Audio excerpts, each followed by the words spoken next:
Nakakuha ng 73.5 average score. LC, Marilyn, congratulations.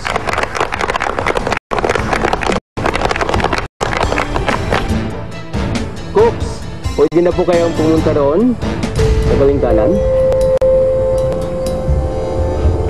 Nag-iisa na lang ang natitirang slot para maging safe and to continue on as kitchen superstar. Nung isa-isa kaming tinatawag, so tatlo na lang ang naalala ko, ako, si Jazz at saka si Kuya Sunny. Medyo kinakabahan na rin ako, pero sabi ko naman sa sarili ko, make it or break it. Makapasok man ako o hindi dun sa finalist na hindi or makapasok man ako sa bottom 2, okay lang sa akin kasi para sa akin yung maka-reach ako sa ganung level, parang feeling ko winner na ako. And ang contestant, nakakuha nito ay may score na 72%.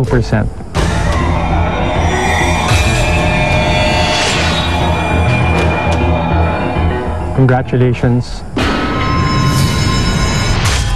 Ting, nakapasok ka.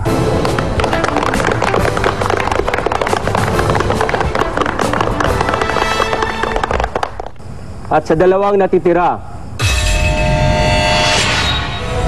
I'm sorry, Sunny and Just.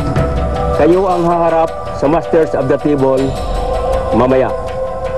Isa sa inyo ang hindi na maging kitchen superstar.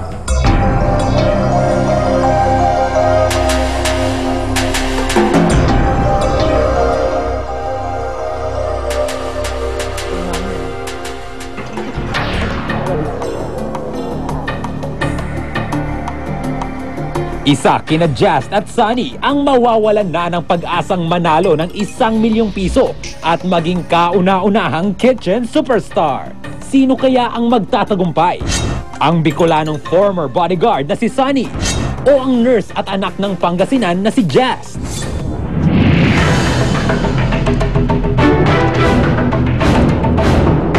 Cooks, pasok na.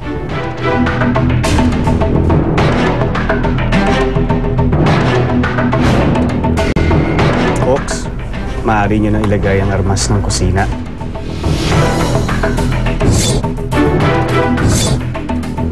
Just, pagkatapos ito, alam niyo na naman na magiging kapalaran isa sa inyo. Balikan natin ang inyong naging performance sa mga nakaraang showdown. Chef Boy?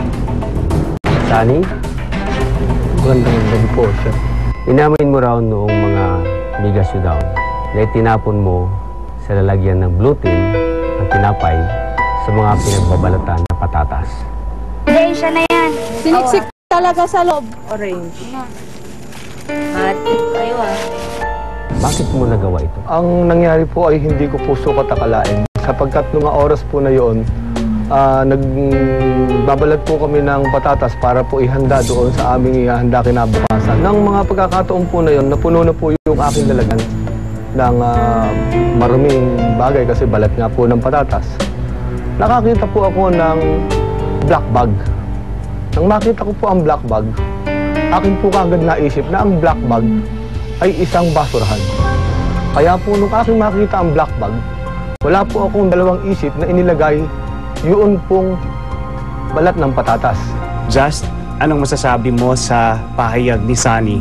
Last mega showdown po, pati sila gumamit ng black bag, pantago ng mga gamit nila. Maaring alam niya na yon ay lalagyanan niya ng tinapay, pero inilagay niya pa rin ang balat ng patatas? Opo, kasi nakaiwalay po yung mga basura at saka maayos po yung plastic.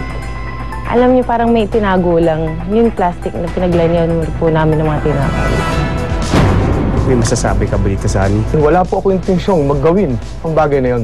Sapagkat ang aking damdamin, ang aking puso, ay lumalaban ng parehas. Sunny, si Red at si Jor, sa first mega showdown pa lang, makasagutan mo. Isang tanong, isang sagot, Sunny. Palaaway ka ba?